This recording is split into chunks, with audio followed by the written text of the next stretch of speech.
What's up internet, here we go again. Kali ini kita akan membahas alur sebuah film asal Filipina yang berjudul Siklo. Film yang dipenuhi dengan perpusrengan duniawi ini menceritakan tentang seorang ojol tampan yang menang banyak dari kliennya yang merupakan simpanan sultan asal Filipina. Awalnya sih cuman gara-gara nolongin benerin keran air yang rusak, tapi lama-lama kok dapet jatah ya. Oke cuy, tanpa berlama-lama lagi langsung aja kita masuk ke dalam alur ceritanya.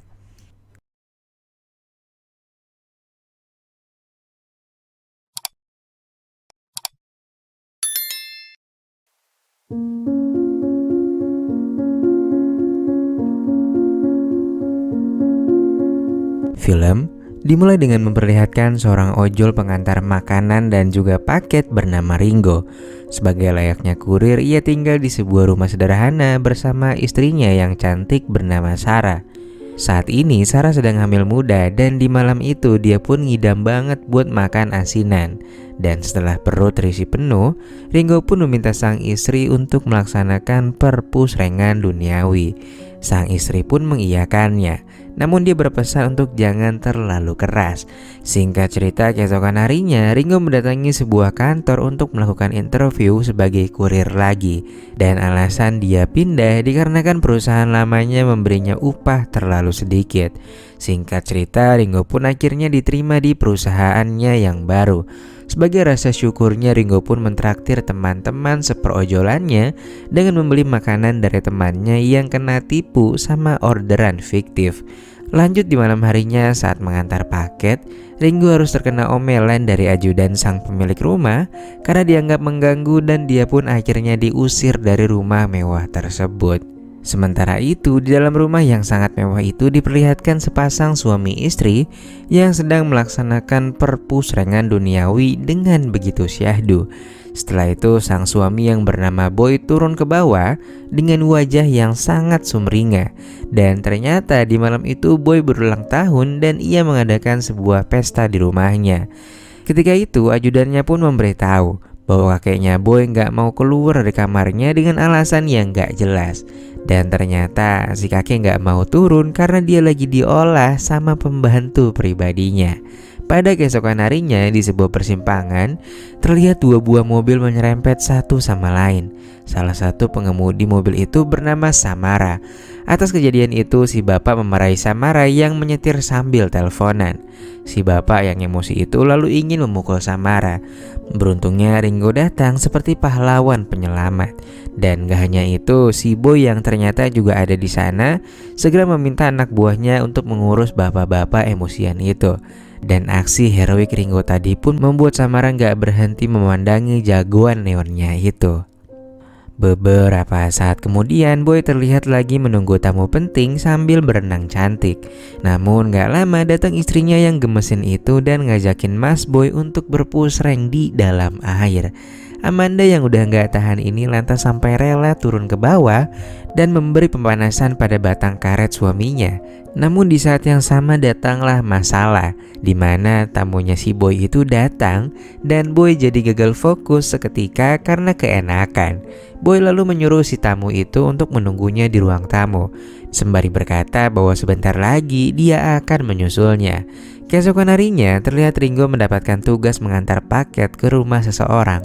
Dan ternyata kali ini dia mengantar paket ke rumah seorang wanita cantik bernama Samara, yang notabene adalah wanita yang kemarin ia tolong. Samara yang mengenali wajah Ringo lantas segera memintanya untuk masuk ke rumah. Samara lalu mengambil sejumlah uang yang sudah dia lebihkan sebagai tanda terima kasih yang kemarin. Dan setelahnya Ringo pun langsung segera pergi. Pada malam harinya Mas Boy terlihat mendatangi rumah Samara.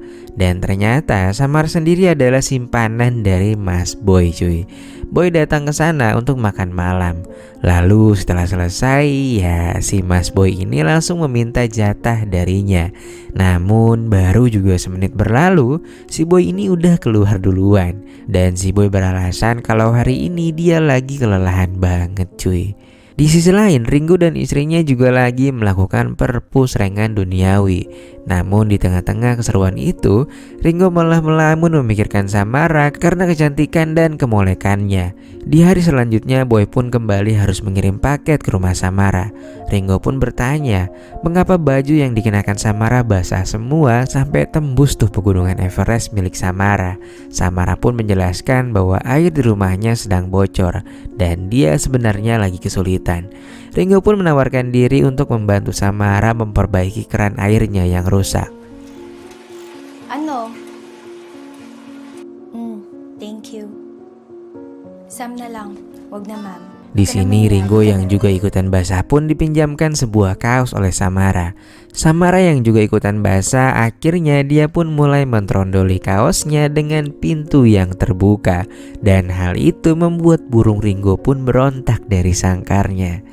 Setelah itu mereka pun berbincang sejenak dan Samara pun belak-belakan cerita kalau semua kekayaannya diberikan secara cuma-cuma oleh si Mas Boy.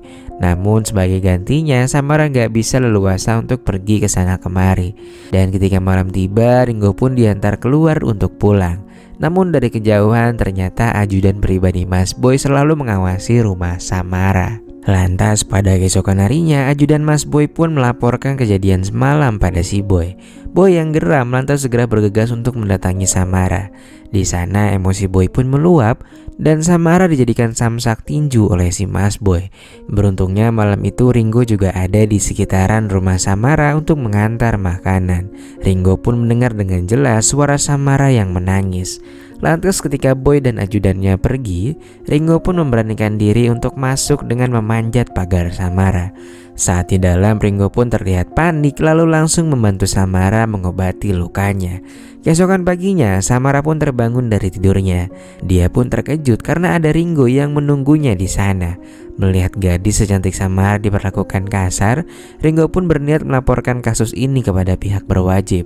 Namun Samara berkata jangan, karena menurutnya pengaruh Boy sangatlah kuat dan bisa saja polisi yang malah akan tunduk dengannya. Ringo pun lantas menurutinya dan dia lalu menghibur Samara yang tengah bersedih sampai akhirnya Samara pun luluh dan dia sendiri yang malah ngajakin Ringo untuk melaksanakan perpusrengan duniawi.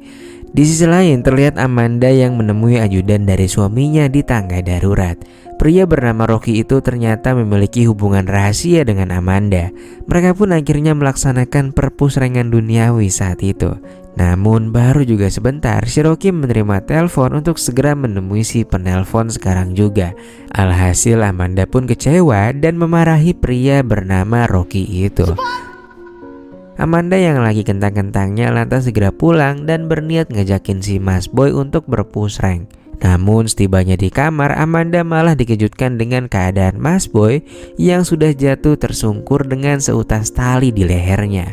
Pada keesokan harinya, upacara kematian Boy pun diselenggarakan di rumah.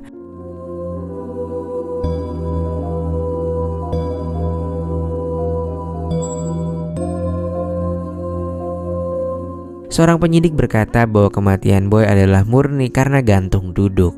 Maksudnya diri. Si kakek pun cuman iya doang. Padahal sebenarnya sang kakek adalah dalang di balik itu semua. Dia nggak mau warisan dan kekuasaannya dikuasain sama Boy yang katanya masih suka jajan apem embem sembarangan, mengingat keluarga mereka adalah keluarga terhormat. Penyidik itu juga bilang bahwa paket yang tempo hari diantar oleh Ringo menghilang sepenuhnya. Dan ternyata paket yang malam itu akan diantar oleh Ringo berisikan sejumlah uang tunai. Di sini entahlah apa motifnya Ringo mengambil paket itu. Namun sepertinya Ringo sakit hati karena diusir oleh ajudan Boy malam itu. Beberapa saat kemudian terlihat Ringo dan Samara yang lagi di jalan dan menuju ke tempat liburan. Sementara itu para ajudan kakeknya Boy terlihat mendatangi kediaman Samara untuk mencari Ringo yang diduga tengah berada di sana.